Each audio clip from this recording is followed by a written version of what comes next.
बिस्मिल्लाहिर्रहमानिर्रहीम, अस्सलामु अलैकुम। बज़्म सुखन में सुहेल ज़रार खलिश का आदाब कबूल कीजिए।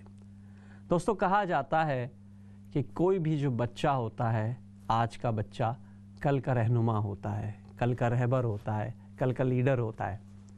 और उस बच्चे की तालीम और तरबियत पर अगर तवज्जो मरकूज़ न की जाए तो कौमें मजहूल हो जाती हैं। कौमों का अलम ये होता है कि वो अपनी समत तय नहीं कर पाती और आगे नहीं बढ़ पाती। हमारे यहाँ भी कुछ इसी किस्म का अलमिया है कि हमने बच्चों की तालीम पर तो शायद तवज्जो दी, बहैसियत वालिदैन भी, बहैसियत कौम, बहैसियत सरकार भी शायद हमने थोड़ी तवज्जो दी और बहुत बड़े बड़े, बहुत आला पैमाने पे स्कूल भी कायम कर लिए, मदारिस भी कायम हैं जहाँ दीनी भी, इस्लामी भी, दुनियावी भी तमाम किस्म की तालीम दी जाती है। हम एक बहुत बड़ी कौम तैयार कर रहे हैं, डॉक्टर्स की, इंजीनियर्स की, इसके अलावा उलमा की, क्योंकि तालीम का तो हम काम कर रहे हैं, लेकिन शायद तरबियत में हमारे यहाँ कमी रह गई है।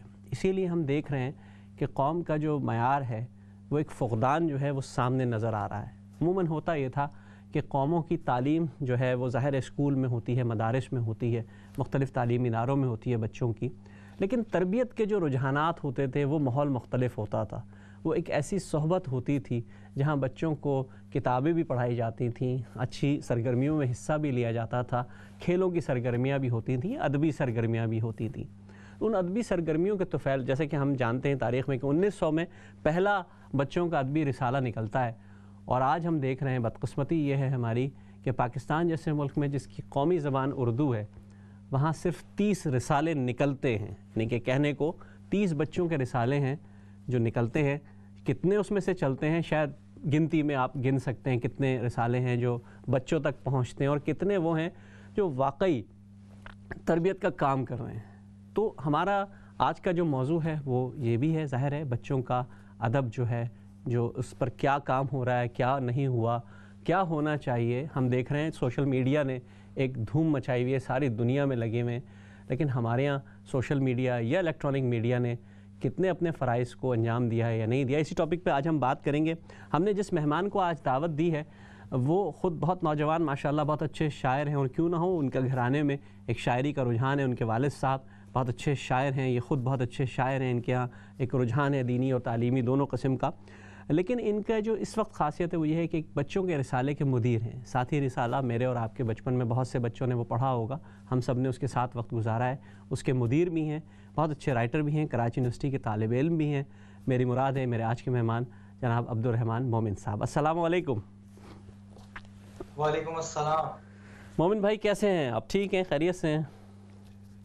मैं अल्हम्दुलिल्लाह बिल्कुल ठीक हूँ। आप बताइए कैसे मिजाज हैं? अल्लाह का शुक्र है। पाकिस्तान में तो इस हैं? वक्त बारिशों का मौसम, माशाल्लाह आप लोगों को थोड़ी गर्मी से निजात मिली है, आप वो देख रहे हैं। मैंने आज असल में थोड़ा सा हसास मौजू चुना है, कोशिश की है कि आप जैसे साहिब इल्म नौजवानों से गुफ्तगू करके शायद इस मसले का कोई हल निकाला जा सके। अलमिया ये है कि 1900 में पहला रिसाला निकलता है और हम समझते थे कि ज़ाहिर पाकिस्तान की कौमी ज़बान उर्दू है और बेतहाशा रिसाले होंगे, बेतहाशा मैगज़ीन्स होंगे, लेकिन जब हम रिसर्च करते हैं तो देखते हैं कि 30 रिसाले निकलते हैं बच्चों की अदब के नाम पर, और उनमें से कितने चलते हैं, कितने नहीं चलते हैं, कितने वो हैं जो अपने मकासद पूरे कर रहे हैं और नहीं कर रहे। ये सब भी हम एक गहरी नज़र से देखते हैं। तो मेरा जो आज आपसे पहला सवाल है वो ये है आपसे कि क्या हो क्या रहा है बच्चों के अदब के हवाले से? सबसे पहले तो आपने कहा कि साहिब इल्म नौजवानों से बात करना चाहते हैं, तो तालिब इल्म नौजवान कह सकते हैं आप। तो इस हवाले से बात की जा सकती है। और बच्चों के अदब का आपने जो आज मौजू मुंतखब किया है, बहुत अहम मौजू है, इस पर ज़रूर बात होनी चाहिए। आपने जैसे अभी आगाज में फरमाया कि 1900 में गालिबन बच्चों का पहला रिसाला उर्दू ज़बान में शाया हुआ। उसके बाद ये सिलसिला चलता रहा और पाकिस्तान में जब हिंदुस्तान और पाकिस्तान दो अलग अलग मुल्क बन गए, बर्रे सगीर तकसीम हो गया, तो उसके बाद बच्चों के रसायल शाया होते रहे। हम याद करें, अगर गुज़िश्ता सदी की बात करें, जो 1950 के बाद की बात भी है जब पाकिस्तान बन गया, तो उसके बाद भी कई मायारी पर्चे पाकिस्तान से शाया हुए, जिनमें चंद एक ऐसे हैं जो आज भी शाया हो रहे हैं। लेकिन बहुत से ऐसे पर्चे जो मुस्तकिल शाया नहीं हो सके। अब गौर किया जाए कि उनकी वजह क्या है वो शाया नहीं हो सके, या तवातुर से वो अभी तक चल नहीं पा रहे। तो बुनियादी वजह इसकी ये समझ में आती है कि बच्चों का रिसाला निकालना कोई आसान काम नहीं, और चूंकि इस काम से आपके कोई माली फवाइद नहीं हम्म। हासिल हो सकते या माली आपकी मनफियत इससे नहीं जुड़ी हुई, तो लोग इस काम को ज्यादा आगे तक, ज्यादा अरसे तक नहीं कर पाते, और इसमें मुश्किलात आती हैं, इसमें परेशानियां आती हैं इसको चलाने में, इस काम को आगे बढ़ाने में। तो कुछ लोग फिर दरमियान ही में ये रास्ता छोड़ देते हैं और किसी और रास्ते की तरफ निकल जाते हैं। जी। बहुत से रसायल शाये हुए, और खास बात यह है कि जो बच्चों के रसायल पाकिस्तान से निकले या पाकिस्तान में शाये हुए, वो अक्सर किसी इदारे से ताल्लुक की बुनियाद पर शाया होते रहे, और इदारा भी ऐसा जो कोई कमर्शियल इदारा हो, जो बड़ा इदारा हो, और वो उस रिसाले को सपोर्ट करता था। रिसाले को माली मदद के लिए वो इदारे नहीं चलाया करते थे। हकीम सईद साहब का तस्करा अगर हम करें, नौनिहाल रिसाला जो है वो पाकिस्तान में किसने नहीं पढ़ा होगा, 3, 4, 5 नस्लें ऐसी हैं जो रिसाला पढ़ चुकी हैं। तो उस रिसाले की खास बात ये थी कि उसके जो सरपरस्त थे वो हकीम मोहम्मद सईद जैसी शख्सियत थे। उसका एक तस्करा मैंने कुछ अरसे पहले सुना सलीम मुगल साहब से। उन्होंने बताया कि एक बार ऐसा हुआ कि नौनिहाल की इंतजामी उमूर की नशिस्त जारी थी। उसमें हकीम सईद साहब तशरीफ फरमा थे, मसूद अहमद बरकाती साहब थे, और उनके माली उमूर के मुंतजिम यानी अकाउंट्स के शोबे के जो मुंतजिम थे वो भी मौजूद थे। उनके सामने एक मोटी सी फाइल रखी हुई थी। उन्होंने हकीम साहब को वो फाइल दिखाई और बताया कि ये नौनिहाल की फाइल है, और इसमें ये बात दर्ज है कि नौनिहाल ने तकरीबन 90 लाख से ज्यादा का जो खसारा है वो बर्दाश्त किया है, और इसके जो अखराजात हैं वो करोड़ से ऊपर के हैं, और इसकी जो आमदनी है वो लाखों में है या लाखों से भी मतलब कम है। यानी इससे कोई फायदा नहीं है। अगर हम इसे बंद कर दें तो ये हमारे इदारे के लिए फायदेमंद होगा। हकीम साहब मुस्कुराए, उन्होंने कहा कि ये बात आप रहने दीजिए, आगे बढ़िए। तो इस तरह की शख्सियात थी जो इस बात को समझती थी कि ये जो रिसाले हैं, ये जो बच्चों की तरबियत का काम कर रहे हैं, इसके लिए इसमें जो खर्च हो रही है रकम, जो पैसे खर्च हो रहे हैं, वो इस तरबियत के मुकाबले में बहुत कम अहमियत रखते हैं। अच्छा, अहमियत बच्चों की तरबियत की है। मेरा जो इसमें एक और सवाल निकलता है, आपने हकीम सईद साहब का जिक्र किया, अल्लाह ताला उनकी कब्र को नूर से भर दे, उनकी बड़े काम हैं, बड़े कारनामे हैं, ख़ासकर बच्चों के हवाले से हम सब ने वो नौनिहाल पढ़ा है। होता ये था कि हमारे यहाँ ये लिखा गया कि बच्चों का अदब तख्लीक करना बच्चों का काम नहीं है, लेकिन वो बच्चों का काम बन गया। यानी कि हुआ ये कि उसको इसलिए जो है नज़रअंदाज कर दिया गया कि ये बड़ा टिपिकल सा काम है। मैं आपसे इस हवाले से एक सवाल पूछूंगा और उसी के तनाजुर में एक वाक़या सुनाऊंगा और जवाब आपसे लूँगा कि फ़ातिमा सुरैया बजिया जैसी शख्सियत को जब प्राइड ऑफ परफॉर्मेंस अवार्ड दिया गया तो उसके बाद उनका इंटरव्यू हुआ, और मैं सुन रहा था वो इंटरव्यू, तो उन्होंने कहा कि हमसे एक बहुत बड़ी कोताही हुई है, और वो ये हुई है कि हम बच्चों के अदब के हवाले से काम नहीं कर सके। तो क्या इसके पीछे हम सब बहैसियत मजमूई, वो हमारे अदीब और वो दानिश्वर भी शामिल हैं जो चाहते तो शायद बहुत कुछ हो सकता था?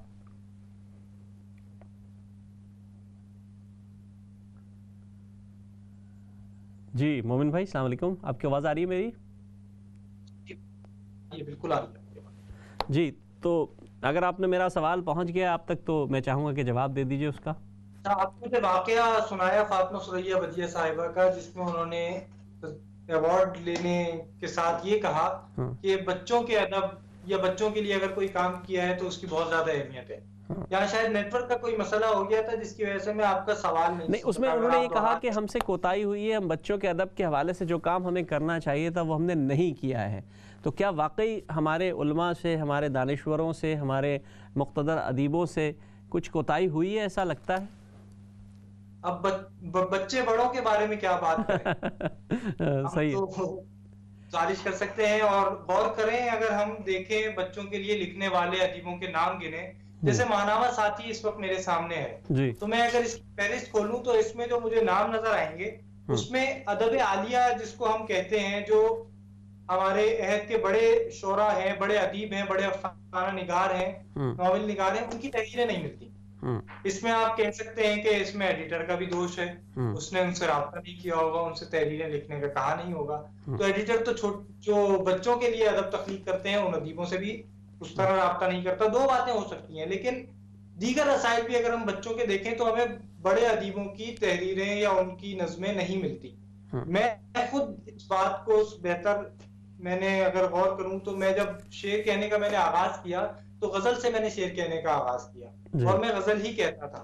बच्चों के लिए लिखना या बच्चों के लिए नज्म कहना मुझे बहुत मुश्किल लगता था और मैं इसको कोई बहुत ज्यादा अहम काम समझता भी नहीं था। क्यों?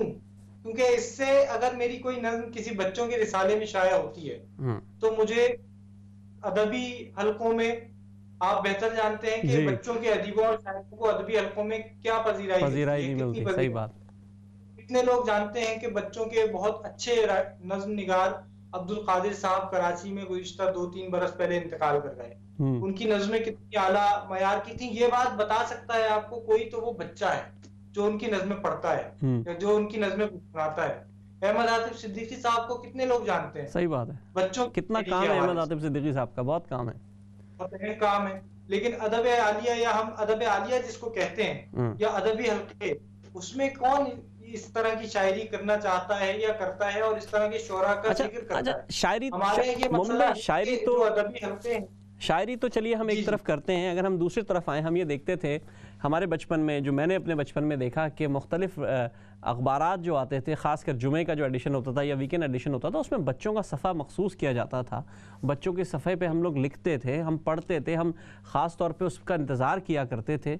अदबी हवालों से अगर हम बात करें तो वो भी तो मफकूद हो गया, वो नहीं आ रहे। मुझे जहाँ तक मेरी इत्तलात हैं, कुछ साल शायद निकाल रहे हो तो निकाल रहे हो, वरना क्या हाल है उनका?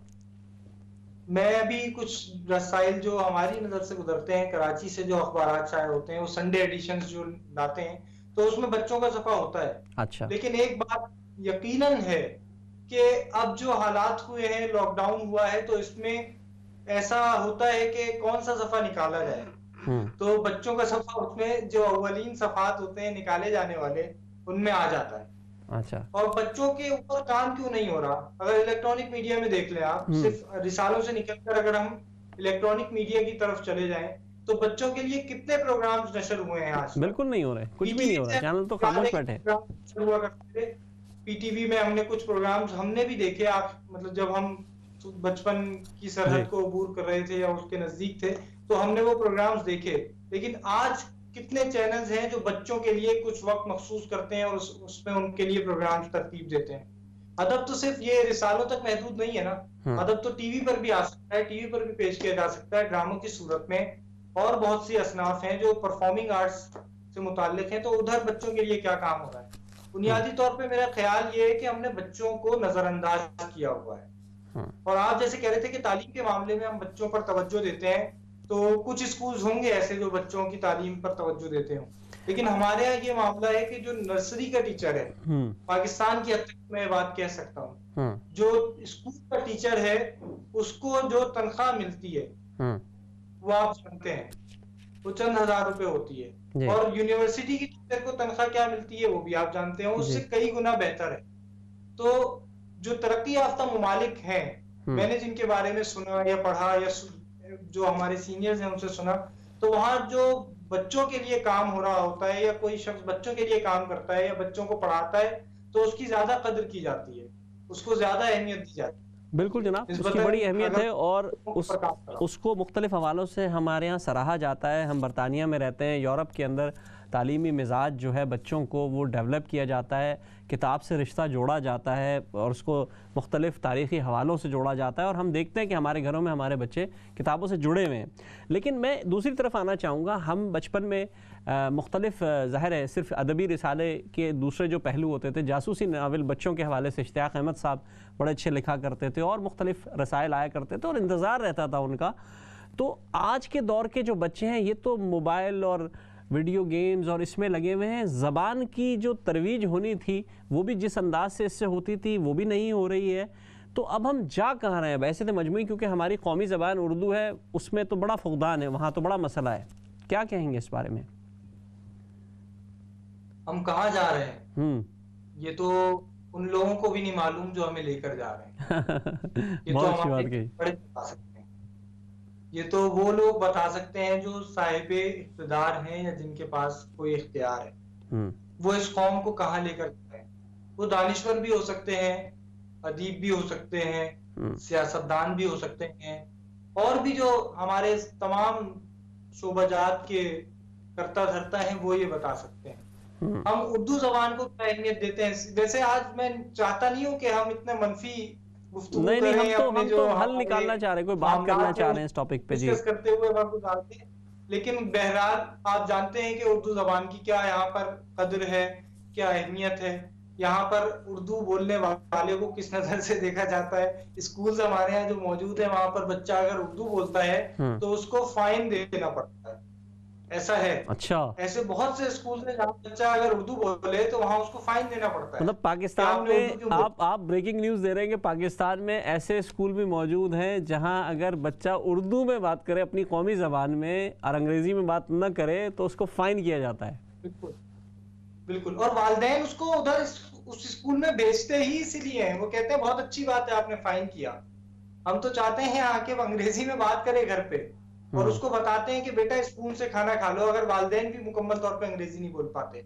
तो मैंने ये देखा है कि अब जो हमारी नस्ल आ रही है, जो हमारे साथ के दोस्त हैं, हमारे इर्द गिर्द के जो नौजवान हैं, वो ना उर्दू सही से बोल पाते हैं और अलमिया ये है कि वो कोई दूसरी जबान पर भी किसी दूसरी जबान पर भी दस्तरस नहीं रखते। वो अंग्रेजी जबान भी अगर आप उनसे अंग्रेजी में बात करें तो अंग्रेजी में भी आपसे वो बात हाँ, नहीं कर ये तो सकेंगे, मसला है, ये बहुत या बड़ा अंग्रेजी मसला है। पढ़ नहीं सकेंगे। आप उनसे अंग्रेजी अदब के हवाले से गुफ्तगू करना चाहें तो अंग्रेजी अदब तो कुछ वो अंग्रेजी में कुछ लिखी हुई सतरें भी बेहतर अंदाज में शायद ना पढ़ सकें। अच्छा, अब हम आते हैं ज़रा दूसरे टॉपिक की तरफ। हमने खुद एक बचपन गुजारा एक महानामे के साथ।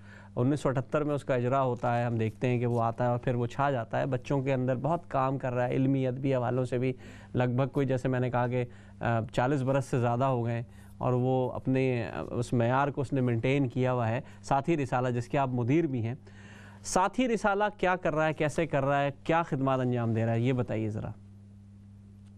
ये आपने मुझसे अच्छा सवाल किया।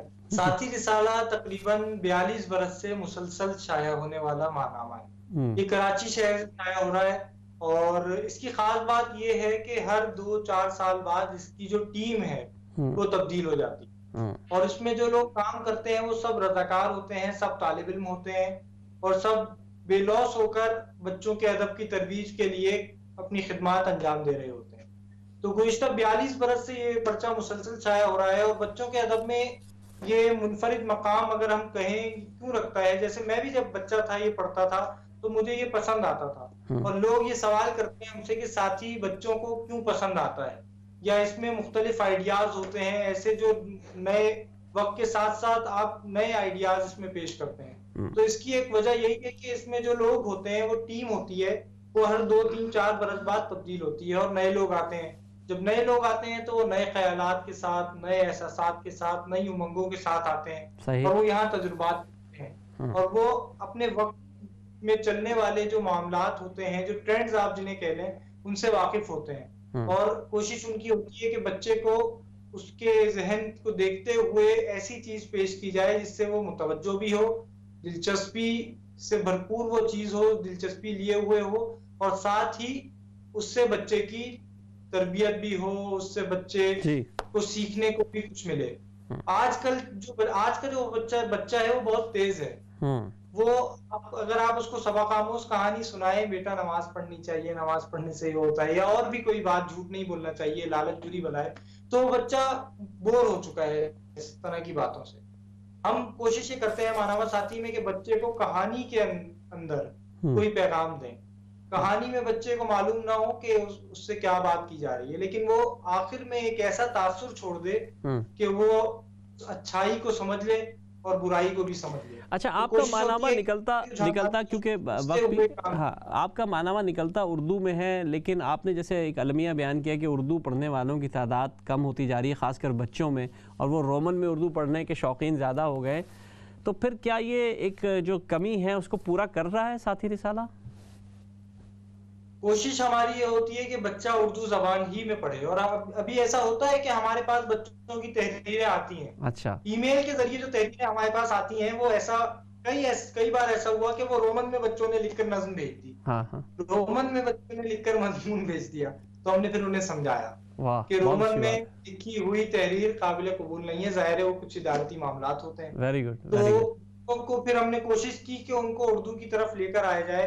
उर्दू के हवाले से हमने एक सिलसिला इसमें शुरू किया हुआ है, अल्फाज का ताक़ुब, जिसमें बच्चे नए नए अल्फाज, नई नई तरकीब सीखते हैं और उसमें वो तलाश करते हैं। तो ये सिलसिले हैं उर्दू की तरवीज के लिए।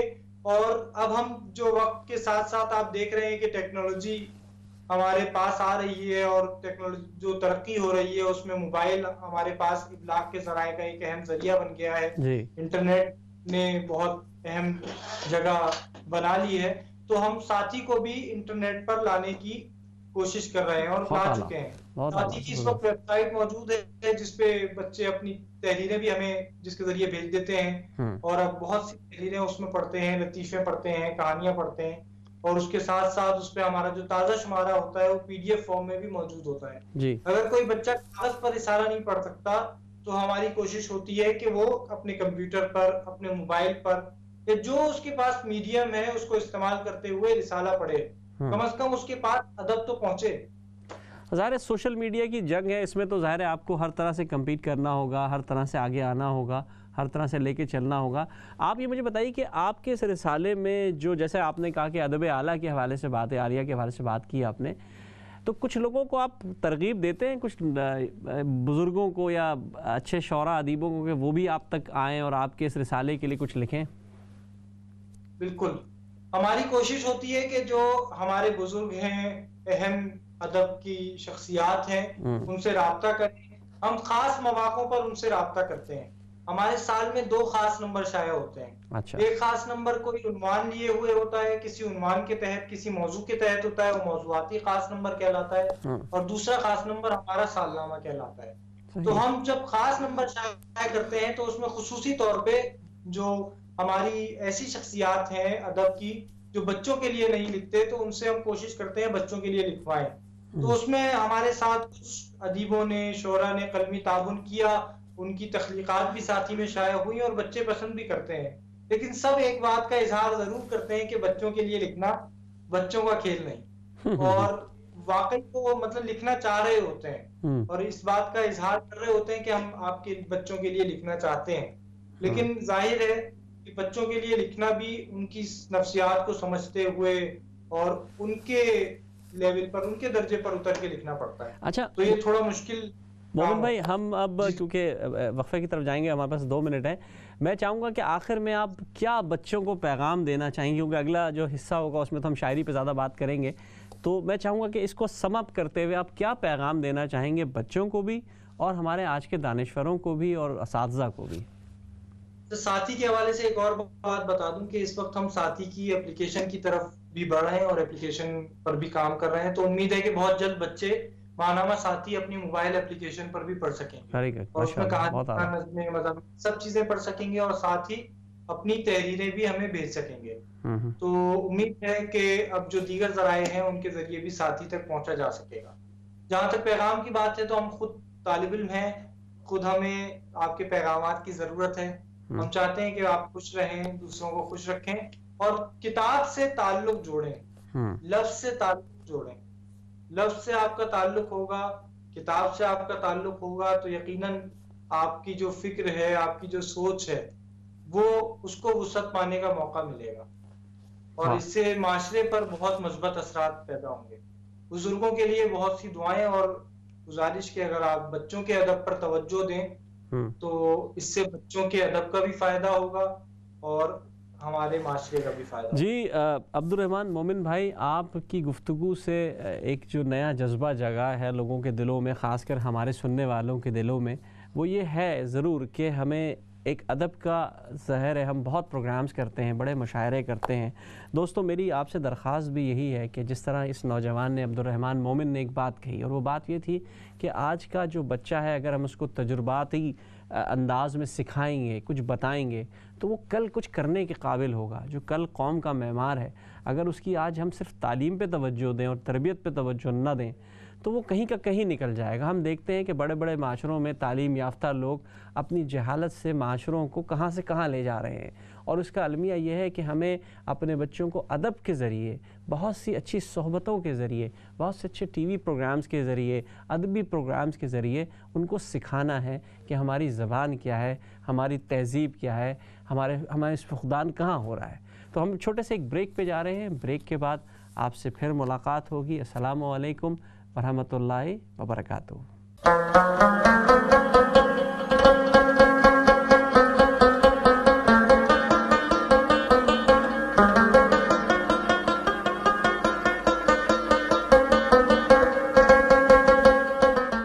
बिस्मिल्लाहिर्रहमानिर्रहीम। नाज़रीन, वक्फ़े के बाद आपसे दोबारा हम ताल्लुक़ हमारा जुड़ा है और हमारे दरमियान एक ऐसा नौजवान मौजूद है जो बच्चों के अदब के हवाले से अपना काम कर रहा है, अपनी ज़िम्मेदारियाँ निभा रहा है, एक मुदीर है एक रिसाले का। लेकिन उनका एक और पस मंज़र भी है, वो बहुत अच्छे शायर भी हैं। और आजकल जिस किस्म की नौजवानों में एक रग़बत बढ़ी है, मैं तो कहूँगा रग़बत बढ़ी है, मैं देखता हूँ कि बहुत से नौजवान आ रहे हैं उर्दू शायरी की तरफ, अदब की तरफ, और बहुत अच्छा अच्छा कलाम मंज़र आम पे आ रहा है। तो इसमें एक बहुत बड़ा हाथ जो है अब्दुर्रहमान मोमिन का भी है। आप के वालिद साहब जो हैं अजमल सराज साहब, वो बहुत बड़ा नाम है, बहुत बड़े शायर हैं। इसके अलावा भी इनके ख़ानदान में जो है शायरी का और अदब का रुझान है, इस पर भी बात करेंगे। जी मोमिन भाई, अस्सलाम वालेकुम। वालेकुम अस्सलाम। बारे दिगर जी, अभी हमारी गुफ्तगू हो रही थी मुख्तलिफ़ हवालों से बच्चों के अदब पर, और उस पर हमने बात भी की, बहुत अच्छी सरासिल गुफ्तगू हुई। अब्दुर्रहमान मोमिन का एक और रंग भी है जो बहुत से लोग वाकिफ़ हैं इससे, ख़ासकर अदबी दुनिया के जो लोग हैं वो जानते हैं कि बहुत अच्छी गज़ल भी कहता है, नज़्म भी कहता है। इसके अलावा मुशायरों का भी बहुत अच्छा शायर माना जाता है अब्दुर्रहमान मोमिन। तो ये नौजवान अब्दुर्रहमान मोमिन को किस वक्त यह एहसास हुआ कि यार मुझे शायरी की तरफ बढ़ना चाहिए? क्या वो घर का रुझान था या अंदर से कोई आवाज़ आई? ये तो सबसे आसान जवाब इसका ये होता है, लोग हमारे शायर दोस्त जवाब देते हैं, महबूब खिज़ा साहब का शेर सुना देते हैं और कहते हैं बात ये है कि आदमी शायर या तो होता है या नहीं होता। हाँ। तो बात वाकई यही है कि शायर होता है या नहीं होता। हमारे यहाँ घर में रुझान था शायरी का। हमारे दादा बहुत अच्छे शायर थे, हमारी दादी पुरगो शायरा थी, उनका कलाम भी हमारे पास है, हम तक पहुंचा है। दादा का बहुत सा कलाम हमारे पास है। महवी लखनवी साहब के वो शागिर्द थे हिंदुस्तान में, फिर पाकिस्तान आ गए। तो शेर तो कहते रहे लेकिन अदबी समाज से ताल्लुक अपना नहीं जोड़ सके। फिर वालिद साहब से आप वाकिफ हैं, सब वाकिफ हैं। तो इनसे ताल्लुक होना, घर का माहौल, ये बहुत अहम होता है और अहमियत रखता है। इसमें घर से आपको चीजें मिलती हैं। हमारे घर में जितने लोग हैं ज्यादातर ऐसे हैं जिनकी तबीयत में नगमगी पाई जाती है, जिनकी तबीयत मौजूद है, लेकिन हर शख्स शायर नहीं, शायरी नहीं करता। तो मैं भी ये दावा नहीं कर रहा कि मैं शायर हूँ। कुछ लोग कहते हैं कि तुम शायर हो या शेर कह रहे हो, लेकिन कुछ हम कहना चाहते हैं, कोई बात करना चाहते हैं, अपनी कैफियत का, अपने एहसासात का, अपने जज्बात का इजहार चाहते हैं, उसके लिए हमें एक जरिया मिल गया है। उसको आप शायरी समझते हैं, उसको आप गजल समझते हैं, तो हम इस जरिए का इस्तेमाल करते हैं और कोशिश करते हैं अपनी बात करें। तो इसमें शायर बनना या शायर होना ये मेरे मतमए नजर नहीं, ये मेरा मतमए नजर नहीं था। अच्छा। और ना है अब तक।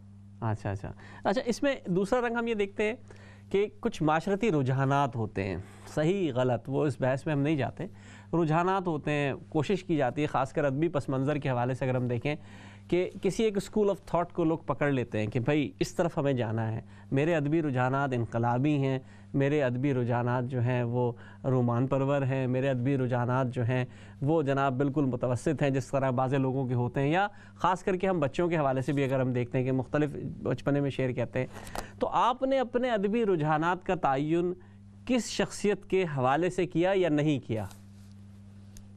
ये काम असल में शायर का नहीं है, ये काम नक्काद का है। ये काम नक्काद करता है। वो कहता है कि इकबाल इनकलाबी शायर थे, इकबाल को इनकलाब में महदूद कर देता है।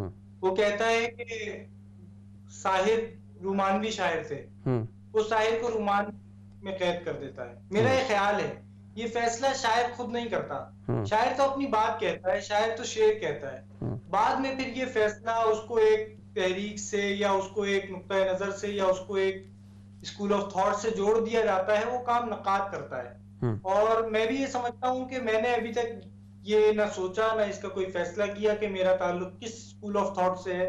बुनियादी ताल्लुक जिंदगी से है। मेरा एक शेर है, मैं सुना देता हूँ। मेरा भी ताजा गजल जो गुज़िश्ता 1-2 महीनों में हुई है, उनमें एक शेर है कि हमारा मसला ये जिंदगी है दोस्त। वाह। हमारा मसला ये जिंदगी है दोस्त, ये शायरी हमारा मसला नहीं। तो ये शायरी मसला हमारा वो जिंदगी है, वो हम जो सोचते हैं, जो हमारे जहन में सवालात उठते हैं जिंदगी से मुताल्लिक, कायनात से मुताल्लिक, उसको हम अपनी शायरी में एक्सप्रेस कर रहे होते हैं, उनको उठा रहे होते हैं, उनका इजहार कर रहे होते हैं। ये जो आपको तहरीकों से, आपको किसी स्कूल ऑफ थॉट से जोड़ने का काम ये नक्काद करता है या समाज करता नहीं, है। बहुत अच्छी बात की आपने। अच्छा, हमारी थोड़ी फरमाइशें भी, क्योंकि ज़ाहिर है लोग करते रहते हैं। अभी आपने बड़ा खूबसूरत ये शेर पढ़ा जो आपकी एक नई गज़ल का है, तो मैं चाहूँगा अगर ये गज़ल हमारे नाज़रीन तक पहुँच जाए पूरी, तो एक तो ज़रा हमें गुफ्तगू के लिए कुछ और टॉपिक्स मिल जाएंगे, क्योंकि इसके अंदर मुझे पता है कि आपने बहुत अच्छे रुझानात को तरवीज दिया है। तो क्या ख्याल है, ये गज़ल ना सुनी जाए आपसे? मैं बातें करके शायद मुश्किल में ना आ जाऊं, पता नहीं क्या। मैं आपको गजल सुनाता हूँ, ये जितने शेर याद है मुझे, चूंकि सामने लिखी हुई तो नहीं है, अलबत्ता जो याद है वो सुनाता हूँ। अब इसके बाद कोई रास्ता नहीं, वाह। अब इसके बाद कोई रास्ता नहीं, वाह। मैं कह चुका हूँ आपने सुना नहीं। क्या सादगी है भाई, वाह भाई वाह मोमिन, क्या बात है। नहीं, मैं कह चुका हूँ आपने सुना नहीं। अब ऐसे शख्स का करें तो क्या करें, वाह। अब ऐसे शख्स का करें तो क्या करें, जो तुझको जानता है मानता नहीं। अब ऐसे शख्स करें तो क्या करें, वाह, जो तुझको जानता है मानता नहीं। वाह, जो तुझको जानता है मानता नहीं, जो तुझको जानता है मानता नहीं। वाह। हमारा मसला शायरी, हमारा मसला नहीं वाला शेर भी सुना दीजिए। हाँ, वो शेर भी मैं सुनाता हूँ। जो तुझको जानता है मानता नहीं, हमारा मसला ये जिंदगी है दोस्त। हमारा मसला ये जिंदगी है दोस्त, ये शायरी हमारा मसला नहीं। हमारा मसला जिंदगी है दोस्त, ये शायरी हमारा मसला नहीं। वाह, बहुत खूब। नहीं, कोई और शेर इसका याद आ रहा हो तो वो भी सुना दीजिए। अब ऐसे शख्स का करें तो क्या करें, जो तुझको जानता है मानता नहीं। मोमिन भाई, ये आपने इसमें एक तस्करा किया, शायरी हमारा मसला नहीं, हमारा मसला ज़िंदगी है, इसमें कोई शक नहीं है। और शायरी जो बराए ज़िंदगी, अगर शायरी की जाए, अदब बराए ज़िंदगी होता है, हमेशा हमने सुना है, पढ़ा है। लेकिन बाज़ जगहों पे हम देख रहे हैं कि शायरी मसला बन गई है, बल्कि मसले का शिकार हो गई है शायरी भी बहुत जगहों पे। और इसकी वजह शायद वो मसलहत पसंदी है जो हमें मुख्तलिफ़ रुख और ज़ावियों में ढालती है। तो एक रंग हम देखते हैं, जैसे कि आपने कहा कि नक़ाद तय करता है, लेकिन नक़ाद तो तय करेगा, तारीख़ तय करेगी, लेकिन हम में से बहुत से लोग अपनी मंजिल का तयन कर लेते हैं शायरी के हवाले से ख़ुद से, और हम कहते हैं नहीं जनाब, हम तो फ़लाँ हैं, हम तो फ़लाँ को पेश नज़र चलते हैं, हम तो इसको शायर नहीं मानते, ये तो शायरी नहीं है सिरे से, ये तो इनकलाबी बात अगर कर रहा है या ये सिर्फ मोहब्बत के गीत गा रहा है तो शायर नहीं है। ये तरजीहात तो चल रही है ना माशरे में, इन तबकात तो हैं। बिल्कुल है। तो इनके उसमें फिर शायर को लोग देख रहे होते हैं, लेकिन मेरा ख्याल है कि इस तरह नहीं देखना चाहिए किसी शायर। ठीक है, आपने बहुत अच्छी बात कही।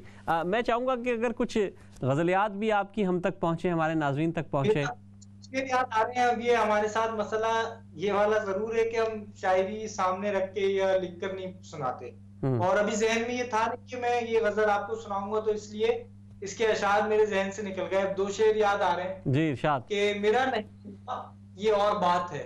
वाह। नहीं हुआ हाँ, ये और बात है, ये और बात है वो बेवफा नहीं। वाह भाई वाह, वाह।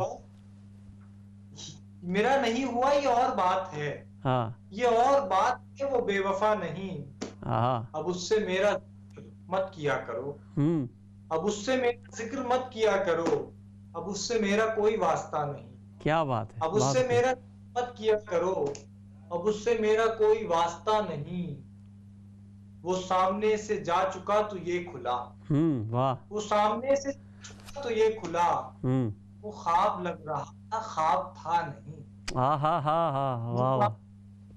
ये खुला, वो ख्वाब लग रहा था ख्वाब था नहीं। वाह। अब इसके बाद कोई रास्ता नहीं, वाह। मैं कह चुका हूँ आपने सुना नहीं। क्या बात है। मोमिन, मुझे आपके इस कलाम में जो सादगी और सलासत नज़र आ रही है, मैं चाहूँगा बहुत से यहाँ हमारे दोस्त बरतानिया में मौजूद हैं, मुख्तलिफ़ हवालों से गुफ्तगू होती रहती है और वो इस बात पर बड़े शद्दोमत से और ज़ोर देते हैं कि जनाब शायरी जो है वो मुश्किल अल्फाज का मुरक्कब है, शायरी जो है वो है जो अगर एक मिसरा समझ में आ जाए तो दूसरा समझ में ही ना आए।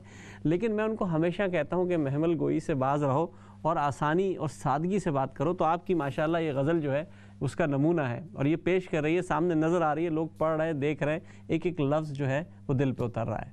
माशाल्लाह बहुत अच्छे अंदाज में आपने अपनी बात कही। मैं चाहूँगा अगर सामने आपकी कुछ गज़लियात हैं तो कुछ पेश हो जाएं। तक ले जाया जाए जी, उसे खुदाए सुखन तक ले जाया जाए, उसे खुदाए सुखन से मिलवाया जाए।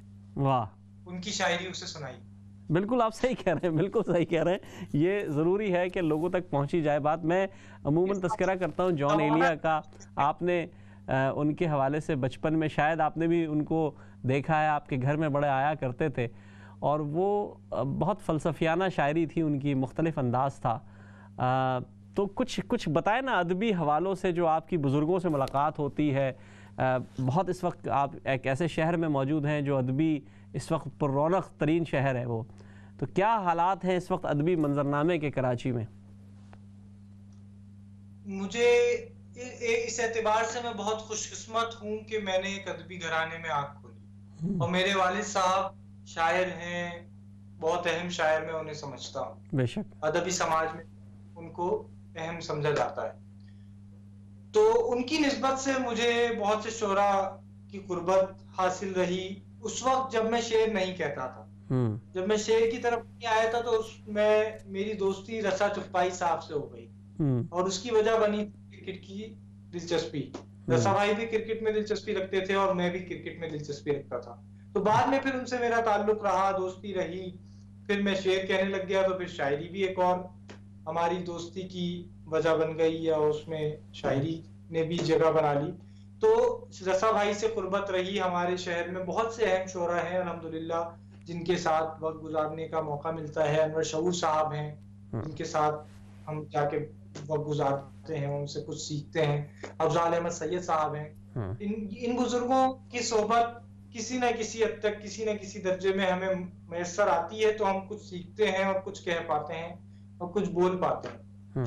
तो अल्हम्दुलिल्लाह मैं इस हवाले से खुद को बहुत खुशकिस्मत समझता हूँ। और कराची की अदबी फिजा या अदबी जो अभी हालात हैं, गुज़िश्ता अदवार में ऐसा हुआ करता था कि जो नौजवान थे या जो पिछली नस्ल के लोग थे वो अपने बुजुर्गों के साथ ज्यादा वक्त गुजारते थे। आज का जो नौजवान है या आज का जो कराची का शहरी है वो बहुत ज्यादा मसरूफ हो गया है और उसकी वजह ये है कि आदमी ने अपने 8 घंटे कहीं भेज दिए हैं या किसी ने इससे ज्यादा कहीं भेज दिए हैं। और हम जो सरमायादाराना दौर में जी रहे हैं, सरमायादाराना निजाम के तहत जिंदगी गुजार रहे हैं, तो हम इन फनून से, अदब से चाहते हुए भी उतनी कुर्बत नहीं रख पाते हमारे नौजवान और बुजुर्गों के साथ वक्त नहीं गुजार पाते जो गुजारना चाहिए। सही। मेरा ख्याल है कि हमारे पास इस शहर में बहुत अहम अभी लोग मौजूद हैं जिनके साथ अगर हम वक्त गुजारें तो बहुत कुछ सीख सकते हैं और हम बदकिस्मती से उनके साथ वक्त नहीं गुजार। नहीं, बहुत अच्छी बात कही आपने मोमिन भाई कि एक जो बहरहाल हमें अपने बुज़ुर्गों को और बुज़ुर्गों को हमें जो वक्त देना चाहिए शायद वो हम एक दूसरे को नहीं दे पाते। अदबी हवाले से हमारी गुफ्तगू हो रही है, आम ज़िंदगी की तो हम बात नहीं कर रहे, अदबी हवालों से हम बात कर रहे हैं। लेकिन मैं देखता हूँ कि एक बहुत बड़ी तादाद इस वक्त, क्योंकि सोशल मीडिया का दौर है और हर रोज़ कोई ना कोई नया कलाम, कोई ना कोई नई चीज़, कोई ना कोई नया मुशायरा, और अब तो ऑनलाइन मुशायरों की एक बहार आ गई है पूरे दुनिया में और वो हर एक को जोड़ रही है। तो ये जो एक सिलसिला चला है अदब का सोशल मीडिया के हवाले से, इसको खुशाइन समझते हैं या समझते हैं कि बस यार अदब तो बस अब कहीं का रहा ही नहीं? नहीं, अदब तो जिंदगी का हिस्सा है। ये अदब आप क्या मतलब क्या हम ये समझते हैं कि अदब ये 2 साल पुरानी कहानी है, 200 साल पुरानी कहानी है, 300 साल, 1000, 2000 साल पुरानी?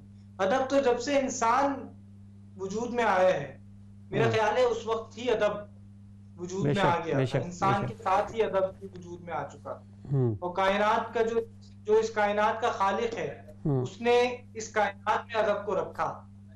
हम अगर देखें तो गुज़िश्ता अदवार में भी हमें अदब की कई मिसालें मिलती हैं। ये कागज एक मीडिया, इस कागज के जरिए अदब लोगों तक पहुंचा, लोगों तक पहुंचने का ये जरिया बना। जब प्रिंटिंग प्रेस बड़े सगीर में खुले तो वो एक इनकलाब थे इजहार के लिए या इबलाग के लिए। उनके जरिए अदब का इबलाग हुआ। अदब तो तख्लीक किया जा रहा था, अलबत्ता ये था कि वो कारी तक कम पहुंचता था।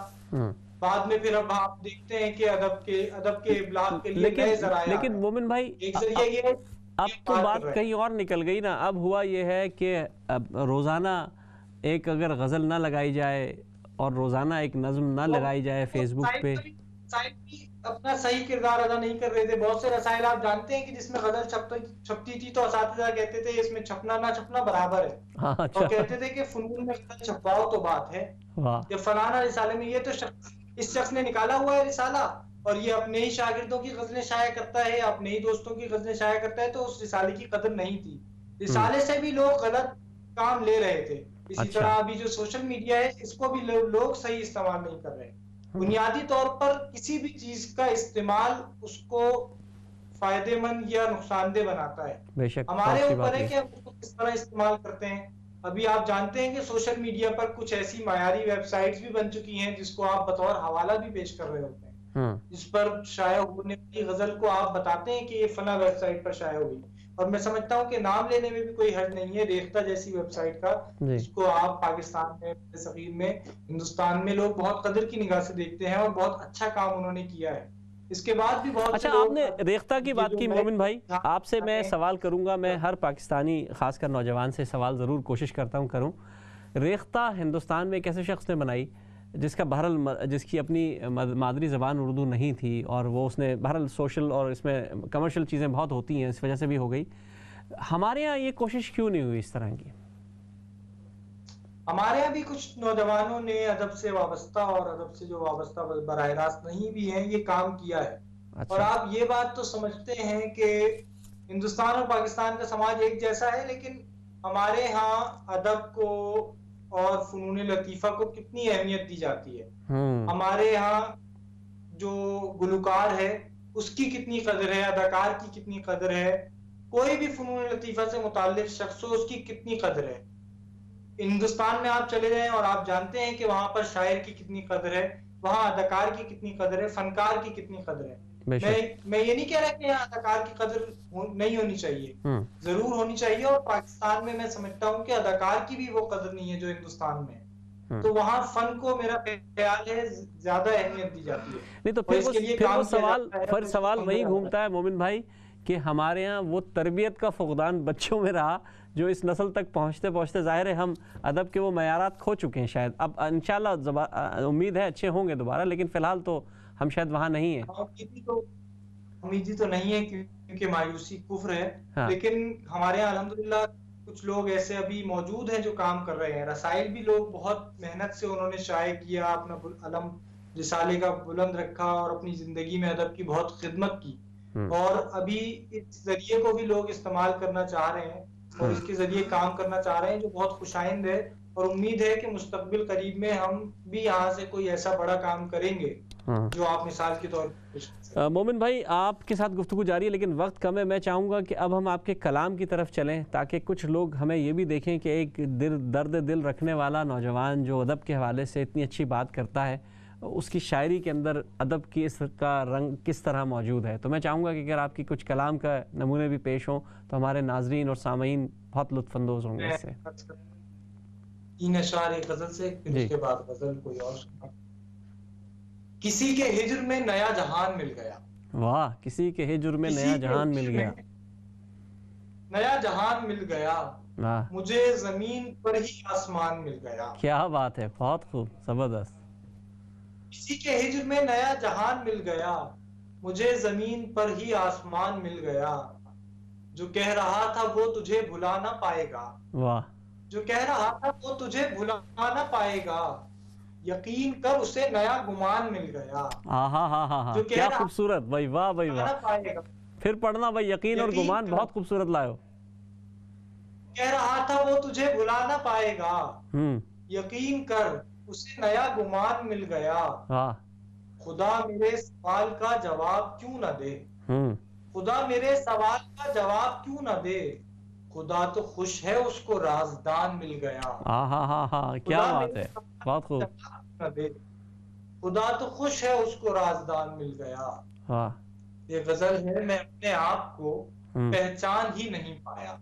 मैं अपने आप को पहचान ही मैं नहीं अपने पाया। आप को पहचान ही नहीं पाया, वाह। इसीलिए मैं तुझे जान ही नहीं पाया। हाँ, क्या बात है, बहुत खूब। आप पहचान ही नहीं पाया, हम दिया कर रंग है भाई इसमें इसीलिए तो। मैं ही नहीं पाया। वाह। वो एक लम्हा मेरी जिंदगी पे तारी है, आहा। एक लम्हा मेरी जिंदगी पे तारी है, जो एक लम्हा अभी आन ही नहीं पाया। वाह, क्या खूब, बहुत आला। मेरी जिंदगी पे तारी है, जो एक लम्हा अभी आन ही नहीं पाया। अभी से तुझको पड़ी है विसाल की मेरी जान, आहा। अभी से तुझको पड़ी है विसाल की मेरी जान, अभी तो हिज्र ने उन्वान ही नहीं पाया। क्या बात है, बहुत आला, बहुत खूब, जबरदस्त, बहुत आला। की मेरी जान, अभी तो हिज्र ने उन्वान ही नहीं पाया। बहुत खूब, बहुत खूब। अभी तो हिज्र ने उन्वान ही नहीं पाया।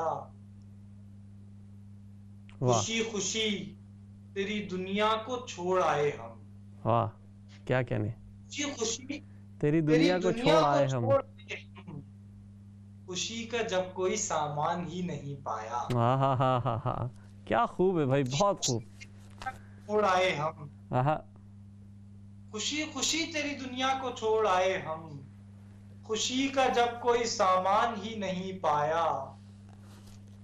वाह। ये देखकर, ये सुनिएगा, ये देखकर वो परेशान है तेरी महफिल में, वाह।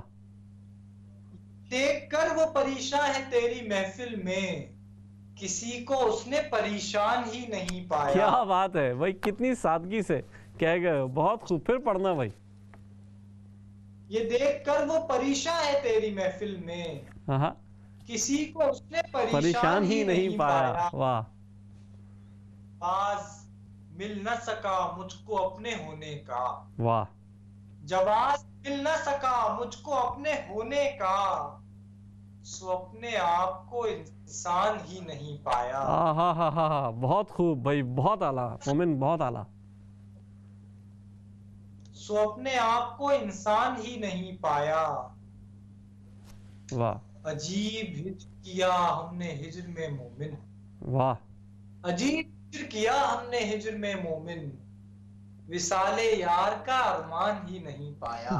क्या बात है, बहुत खूब, बहुत खूब। क्या विसाले यार का अरमान ही नहीं पाया। वो एक लम्हा मेरी जिंदगी पे तारी है, जो एक जो लम्हा एक लम्हा अभी आन ही नहीं पाया। वाह, बहुत खूब, बहुत खूब। मोमिन, इतने अच्छे अंदाज में गज़ल पढ़ रहे हो, मैं चाहूँगा कि क्योंकि वक्त की तो किल्लत है, लेकिन अगर एक आध गज़ल और सुना दो तो यकीनन हमारा भी आज दिन बन जाएगा। मोहब्बत आपकी मैं सुनाता हूँ।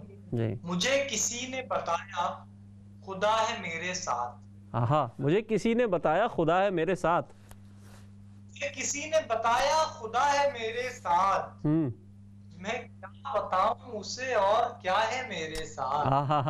वाह, क्या बात है। आया खुदा है मेरे साथ, वाह। मैं क्या बताऊं उसे और क्या है मेरे साथ। वाह। तुझे यकीन नहीं आएगा वाह। पर हकीकत है, वाह। तुझे यकीन नहीं आएगा पर हकीकत है, ये तू नहीं है कोई दूसरा है मेरे साथ। क्या बात है। तुझे यकीन नहीं आएगा पर हकीकत है, ये तू नहीं है कोई दूसरा है मेरे साथ। वाह।